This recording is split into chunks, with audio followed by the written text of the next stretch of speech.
মাসের চতুর্থ জুম্মায় আমরা সকলেই সমস্ত বাধাকে পিছনে ফেলে, সমস্ত কাজকর্মকে পিছনে ফেলে, সমস্ত ব্যস্ততা থেকে ফারেক হয়ে, মুক্ত হয়ে আজকে এই দোয়া কবুল হওয়ার দিনে, সপ্তাহের শ্রেষ্ঠতম দিনে, গুনাহ মাফের দিনে, গরিবের মধ্যের দিনে, মকবুলিয়াতের দিনে আমরা সকলে মসজিদে উপস্থিত হতে পেরেছি।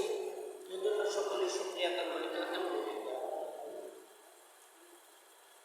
সম্মানিত হাজিরিন, আমরা সকলে সুস্থ অবস্থায় মসজিদে উপস্থিত হতে পেরেছি, এই জন্য আবার বলি আলহামদুলিল্লাহ। কারণ সুস্থতা আমাদের জন্য অনেক বড় একটা নিয়ামত। এটা আমরা তখনই বুঝতে পারি যখন কেউ অসুস্থ হয়ে যায়। সম্মানিত হাজিরিন, আমি আপনাদের সম্মুখে আজকে চিন্তা করেছি আমাদের যে ফজরের নামাজের অসংখ্য ফজিলত, ফজরের নামাজের অসংখ্য ফজিলত।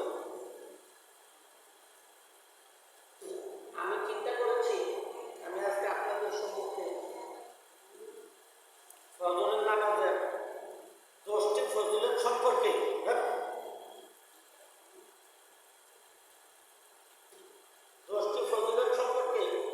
আপনাদের সম্মুখে আলোচনা করবো ইনশাআল্লাহ। মহান আল্লাহ রব্বুল ইজ্জত আমাকে ওই পর্যন্ত নেখায় যেতে দান করুন, এই জন্য সকলে বলি আমিন। সম্মানিত হাজির, আমি শুরুতে পবিত্র কালামুল শরীফ থেকে 30 নম্বর পারা থেকে সূরাতুল ফাতির প্রথম আয়াতটি তেলাওয়াত করেছি। ছোট্ট একটি আয়াত, অর্থাৎ এই একটি আয়াত তেলাওয়াত করেছি। এই ফজর নিয়ে আলোচনা করা হয়। তো মহান আল্লাহ রব্বুল ইজ্জত আমাকে ওই পর্যন্ত নেখায় তৌফিক দান করুন, এই জন্য সকলে বলি আমিন। আমি তেলাওয়াত করেছি বিসমিল্লাহির রহমানির রহিম ওয়াল ফাজর, অর্থাৎ আল্লাহ রব্বুল আলামিন বলতেছেন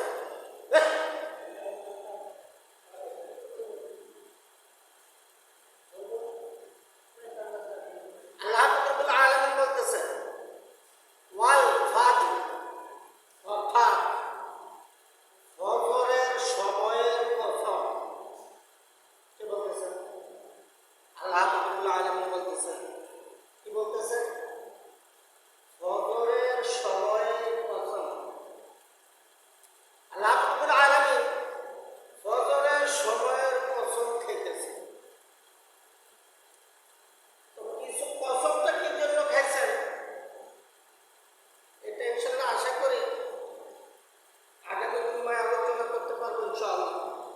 আজকে ফজরের সময়ের কসম, ফজরের সময়ের যে গুরুত্বটা, ফজরের সময়ের যে ফজিলত, এই সম্পর্কে আলোচনা করবো ইনশাআল্লাহ। ফজরের বিশেষ গুরুত্ব যেমন নামাজের মধ্যে রয়েছে, তেমনি নামাজের সময়ের মধ্যেও রয়েছে। ফজরের নামাজের যেমন গুরুত্ব রয়েছে নামাজের ভিতরে, ফজরের নামাজটা গুরুত্বপূর্ণ একটি নামাজ, এই নামাজটা যেমন গুরুত্ব রয়েছে নামাজের ভিতরে, ঠিক তেমনি গুরুত্ব রয়েছে নামাজের সময়ে। নামাজের ভিতরেও গুরুত্ব রয়েছে, অনেক ফজিলত রয়েছে, এবং এই নামাজের সময়েও অনেক ফজিলত রয়েছে। তেমনি নামাজের সময়ের মতো কুরআনের সূরা ফজরের শুরুতে আল্লাহ তাআলা বলেন, ওয়াল ফাজর, অর্থাৎ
সবচেয়ে উত্তম ইবাদত, সর্বোচ্চ ইবাদত, এর চেয়ে বড়, এর চেয়ে মহৎ, এর চেয়ে ফজিলতপূর্ণ আর কোনো ইবাদত হইতে পারে না। এটাই সবচেয়ে তাৎপর্যপূর্ণ, গুরুত্বপূর্ণ, ফজিলতপূর্ণ একটি নামাজ, একটি ইবাদত।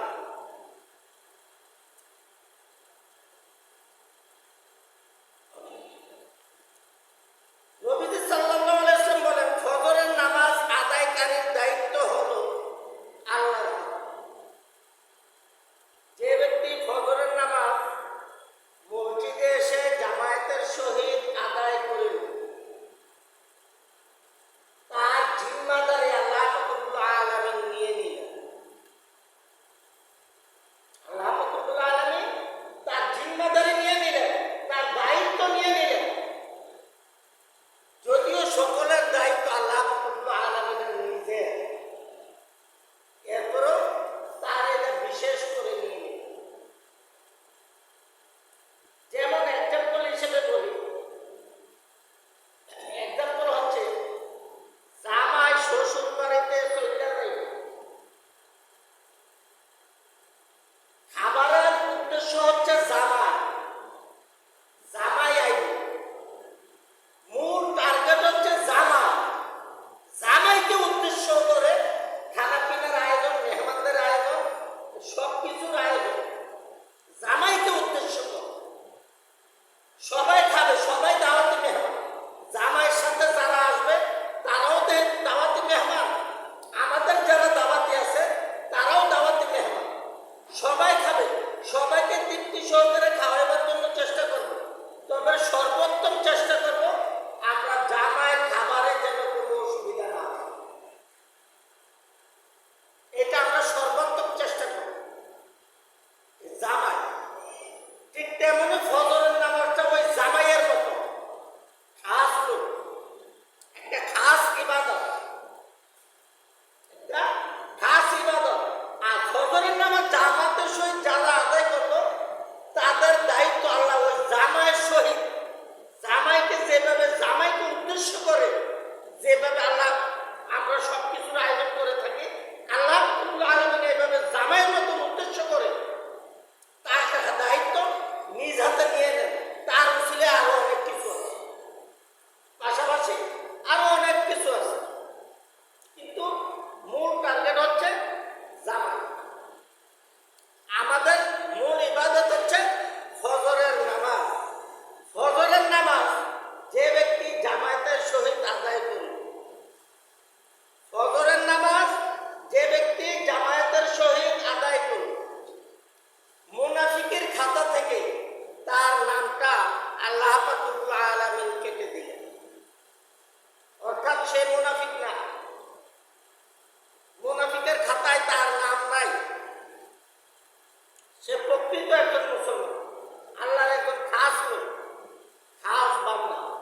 বাহিনী পাঠান মাছদের দিকে।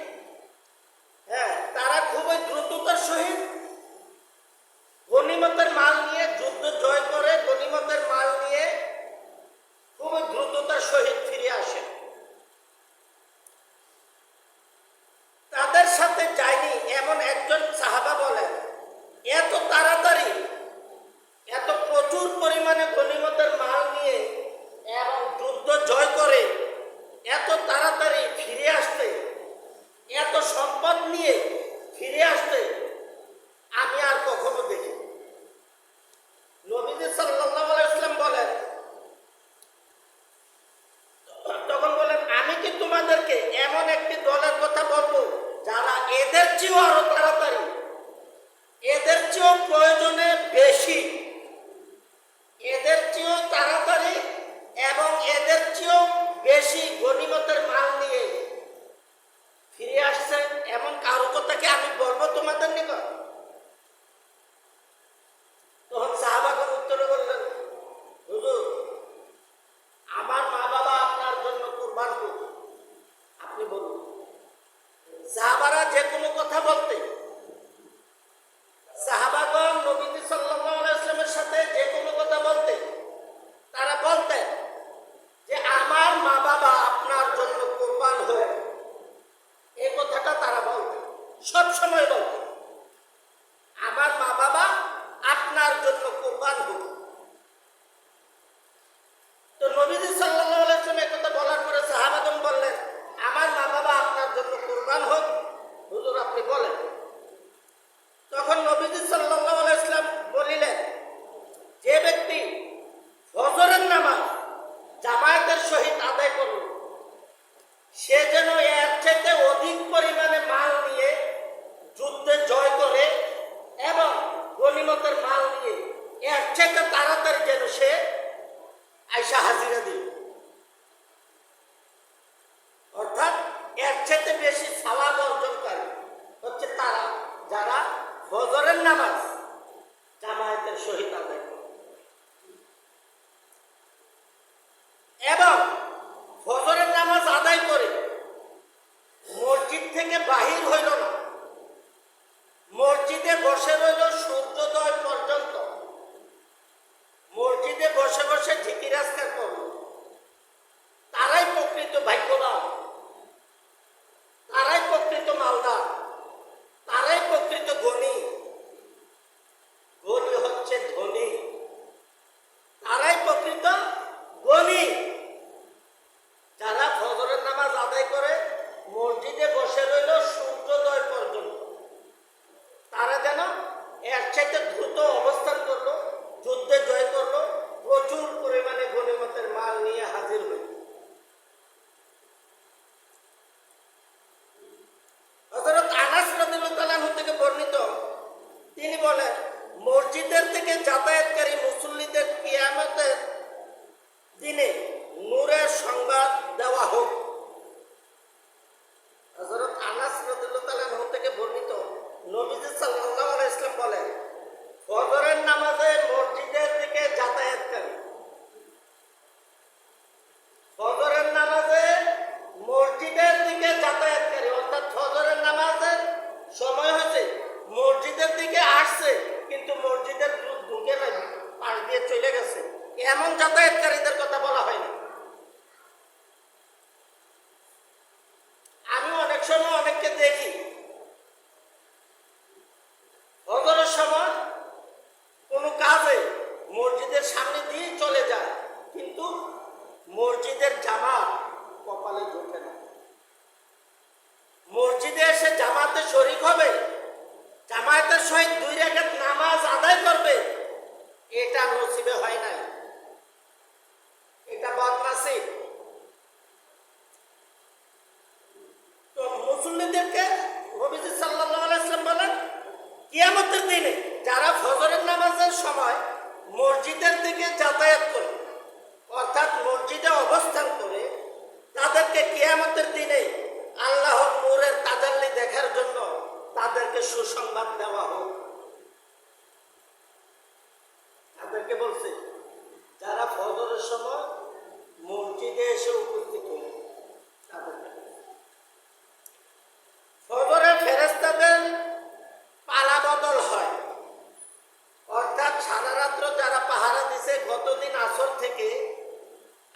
সুবে সাদেক সূর্যোদয় পর্যন্ত যারা দায়িত্ব ছিল তারা পরিবর্তন হয়ে আরেক দল আসে। ওই আরেক দল এসা ফজর থেকে আসর পর্যন্ত তারা মসজিদের দরজায় দাঁড়িয়ে থাকে, তারা পাহারা। যারা বাহিরে আসেন ভিতরে চলে আসেন, যারা বারান্দায় আসেন তারা ভিতরে চলে আসেন।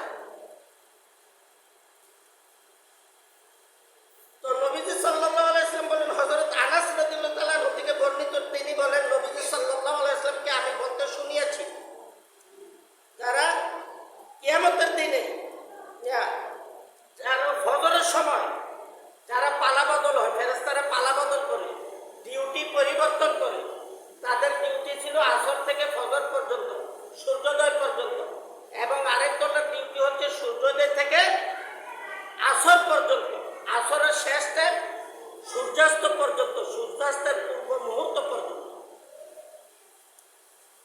এই সূর্যাস্ত থেকে তারা ডিউটি পরিবর্তন করে ফজরের সময় যারা আল্লাহর নিকট যায়, যে ফেরেশতারা ডিউটি পরিবর্তন করে পালাবদল করে আল্লাহর নিকট যায়, তাদেরকে আল্লাহ পাক রব্বুল আলামিন জিজ্ঞাসা করলেন, যদিও আল্লাহ পাক রব্বুল আলামিন সবকিছুই জানেন, আল্লাহ পাক রব্বুল আলামিন তাদেরকে জিজ্ঞাসা করলেন, ও আমার ফেরেশতাগণ, তোমরা আমার বান্দাদেরকে কোন অবস্থায় রেখে আসলে, কোন অবস্থায় তাদেরকে রেখে আসলে? তখন ফেরেশতারা বান্দাদের বর্তমান হালত বলেন, বান্দারা বর্তমানে কে কোন অবস্থায় আছে তাদের কথা বলেন আল্লাহর নিকট। তোমার একদল বান্দাগণ আমি আসার সময় মসজিদে নামাজে অবস্থানরত ছিল, নামাজে দাঁড়িয়েছিল, এবং আমি যখন দুনিয়ায় গিয়েছি তখনও তাকে নামাজে দাঁড়িয়ে থাকতে দেখেছি, অর্থাৎ তখনও তাকে আসরের নামাজে দেখেছি। আর এখন আমি আসার সময়ও সে বান্দা ফজরের নামাজে দাঁড়িয়েছিল। তোমার এক বান্দা খেলায় ছিল, এক বান্দা ঘুমে ছিল, এক বান্দা কর্মব্যস্ততায় ছিল, এক বান্দা পাপাচারে লিপ্ত ছিল। মানে যে বান্দা যে অবস্থায় ছিল, আয়সা কি অবস্থা দেখছে, যাওয়ার সময় কি অবস্থায় দেখছে, ওই অবস্থাটা আল্লাহ রাব্বুল আলামিনের নিকট বর্ণনা করেন।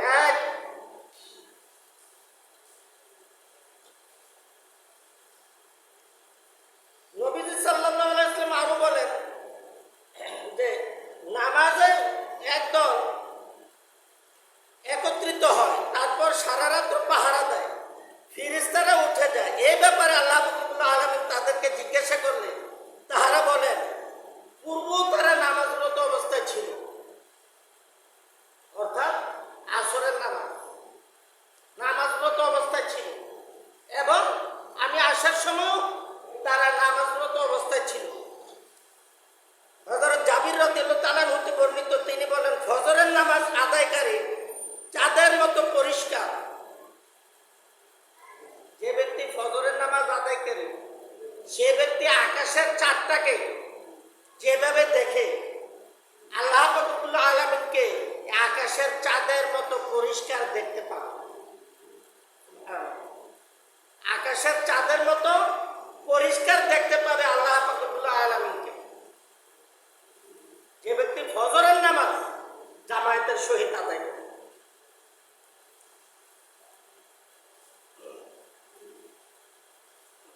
নবীজি সাল্লাল্লাহু আলাইহি ওয়াসাল্লাম বলেন, বান্দা ঘুমালে শয়তান তার ঘাড়ের নিচে 3টা গিট্টু দেয়।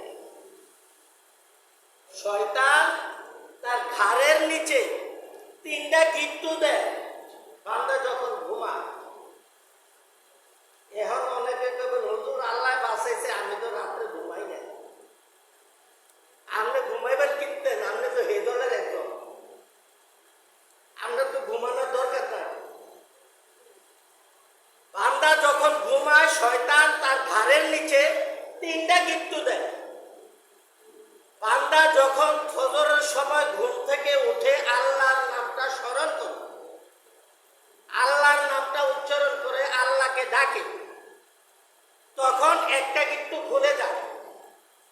বান্দা যখন ফজরের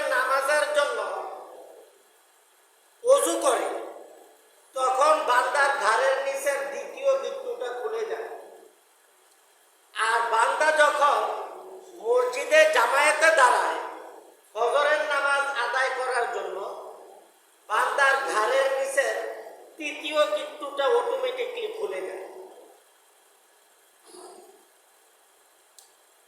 তো আমাদের ঘাড়ের নিচের কিন্তু তো ঘুরবার সময় নেই, কারণ ফজরের সময় হুজুর আমি উঠতাম পারি, উঠতেন খাবেন কেমনে, হেডিতে তো আমরা নাই। এই জন্য 5 ওয়াক্ত নামাজ, শুধু ফজরের নামাজ না, 5 ওয়াক্ত নামাজ আমাদের সকলের সঠিকভাবে যথাসময়ে আদায় করার জরুরি। আমরা চেষ্টা করব যথাসময়ে আদায় করার জন্য। যা কিছু আলোচনা করা হয়েছে তার উপর আমাদের সকলকে আমল